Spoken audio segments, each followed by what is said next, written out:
Nanuque nunca mais vai ser a mesma. Sabe por quê? Não é porque somos bons demais, não. É porque somos péssimos, mas a misericórdia de Deus em nós vai fazer toda a diferença. Eu estou disposto a perseverar, a determinar, a dar passos de fé na direção de um Nanuque melhor. Sabe por quê? Porque a menor visão de Deus é uma cidade. Todas as vezes que Deus se dirige a um dos discípulos, ele fala assim: a igreja que está na cidade tal, a igreja de Éfeso, a igreja de Tessalônica, a igreja de Corinto. Sempre a menor visão de Deus é uma cidade. Deus pensa sempre no coletivo.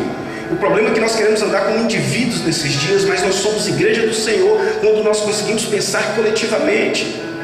Então aquilo que é tão bom para você pode prejudicar tanto outras pessoas. E num tempo de eleição como esse, é muito comum as pessoas venderem o voto. Sabe por quê? Mais um trocado no meu bolso. Mas ele não pensa a médio e longo prazo, e ele sana aquela necessidade momentânea, mas ele não pensa nas pessoas à volta dele. Como ficarão as crianças da nossa cidade? E como ficará o tráfico de drogas nessa cidade? A gente vai cuidar dessa situação? E a prostituição infantil?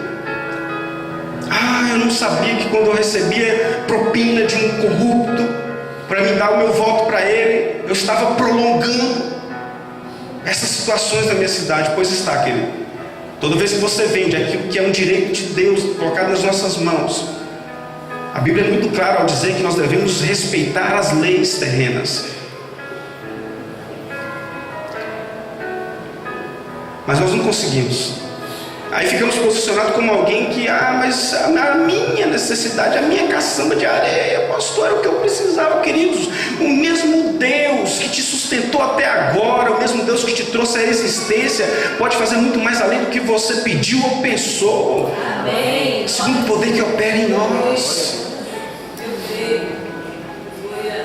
Muito mais além do que pedimos ou pensamos, segundo o poder que opera em nós. Pensar coletivamente é pensar fora da caixa. A nossa religiosidade muitas vezes nos impede de pensar fora da caixa e queremos colocar Deus dentro da mesma caixa em que ficamos. E nós pensamos assim, queremos conduzir Deus para o nosso tipo de conformidade. E tentamos conformar Deus. Aí vamos tentar colocar Deus na nossa forma, mas Deus não cabe na nossa forma, queridos. Somos nós que precisamos nos alinhar com o coração do Pai para que nós possamos discernir os dias em que estamos vivendo. E vivemos por estações espirituais. Como eu disse no culto passado, essas estações estão em pleno movimento, em transição. E o grande problema é que essas estações, quando nós não as discernimos, nós andamos despreparados. Aí nós entendemos assim: se eu soubesse que ia ter essa crise, essa recessão no Brasil, eu tinha guardado uns trocados, né, pastor? A Bíblia diz: seja diligente, seja cuidadoso, simples como a pomba, astuto como a serpente. Isso é um ensinamento bíblico, para que os nossos olhos se abram de modo que nós possamos a nos tornarmos seres parecidos com Deus. O que nos diferencia de toda e outra qualquer criatura sobre a terra é a capacidade de pensar.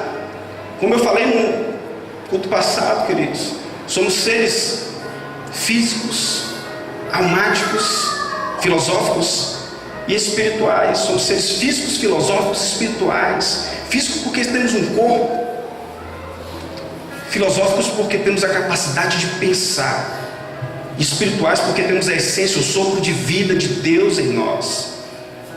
Mas eu contento só com a carne, eu faço tudo que meus braços alcançam. Até onde eu coloco a minha mão, é ali que eu...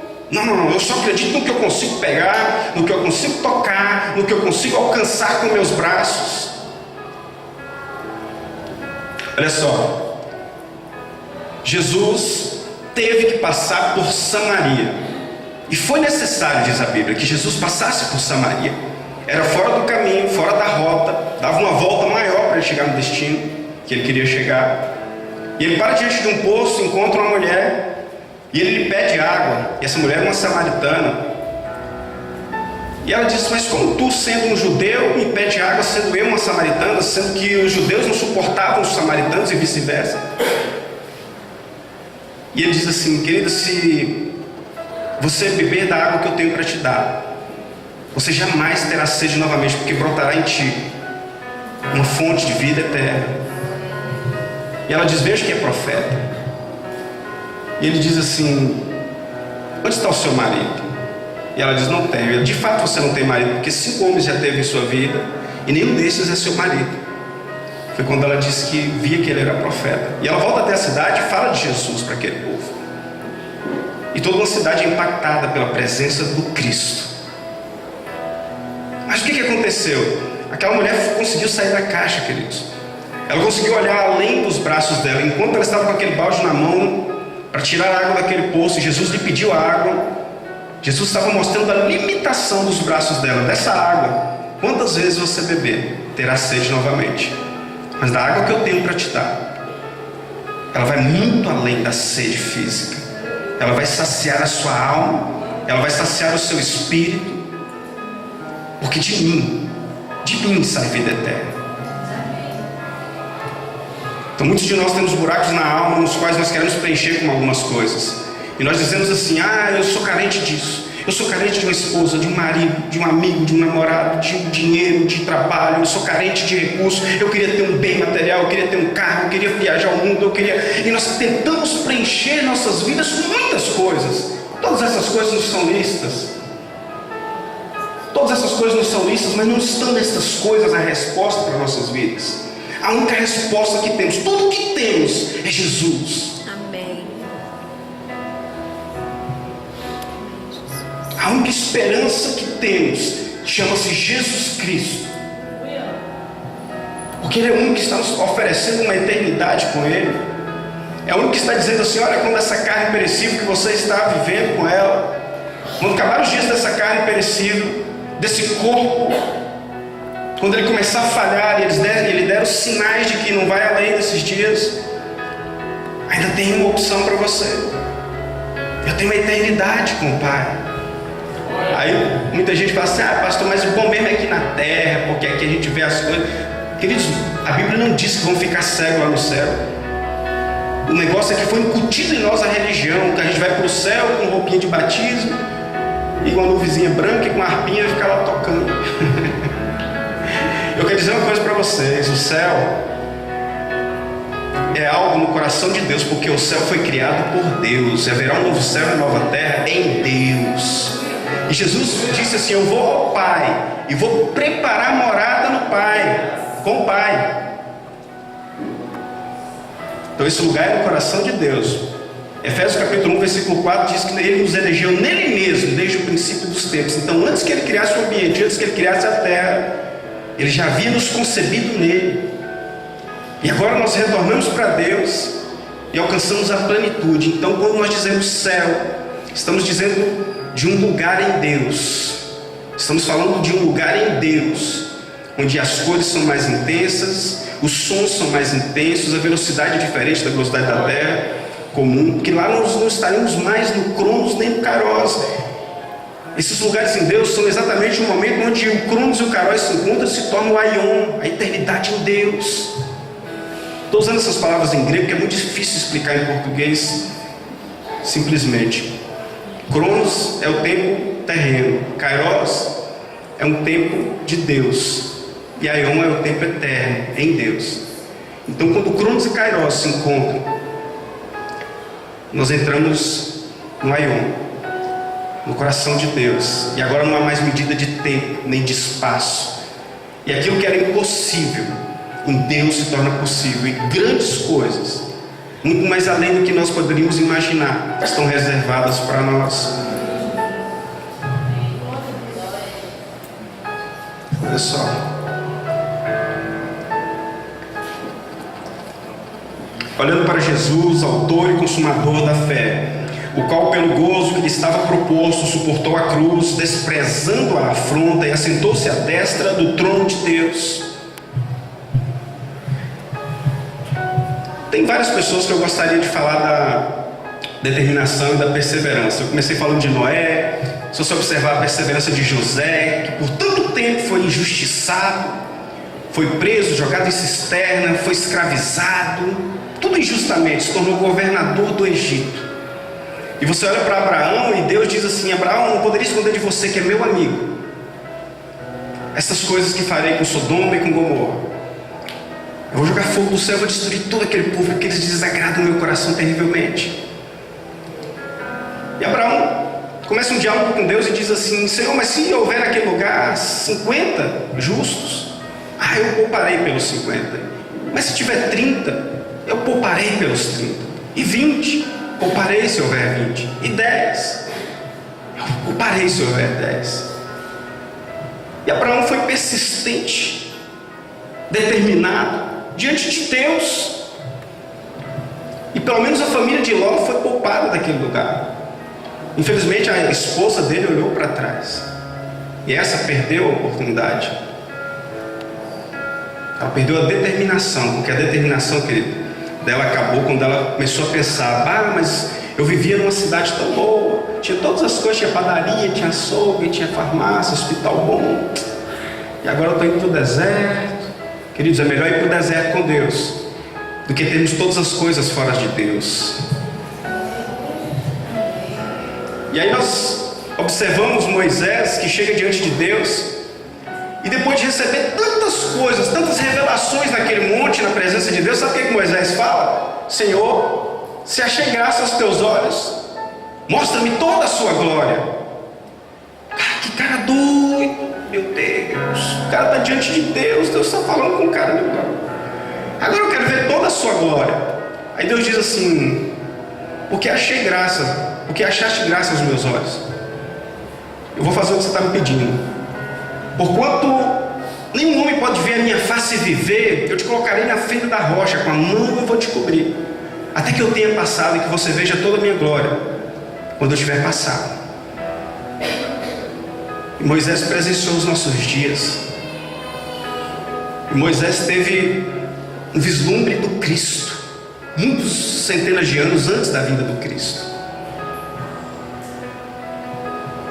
Estamos perdendo terreno pela falta de determinação. Não conseguimos persistir. Desistimos muito rápido de pessoas. Quando somos decepcionados pela primeira vez, dizemos assim: não quero mais contato com fulano, não gosto mais, não vou com a cara de ciclano. Estamos desistindo muito rápido de pessoas. Se Deus fizesse assim conosco, ninguém se salvaria nesses dias. E aí nós vemos Jacó. Mais à frente, Jacó luta com o anjo e vence. E segundo alguns teólogos, aquele anjo era um caso de teofania, onde o próprio Deus se manifestou na forma de um anjo. Ele luta a noite inteira com o anjo.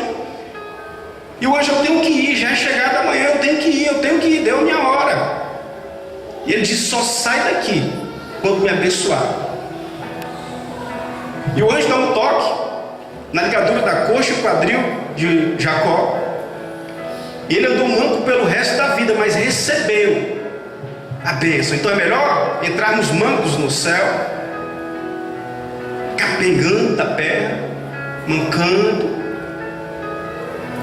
Quando eu estou falando da perna, eu estou falando de ego, de alma, de nós mesmos, do eu acho que sou, do que eu penso que sou.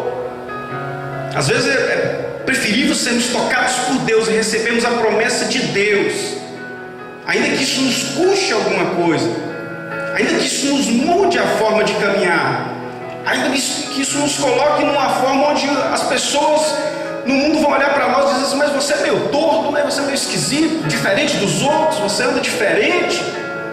Querido, depois do toque que eu recebi de Deus, eu não poderia mais ser a mesma pessoa.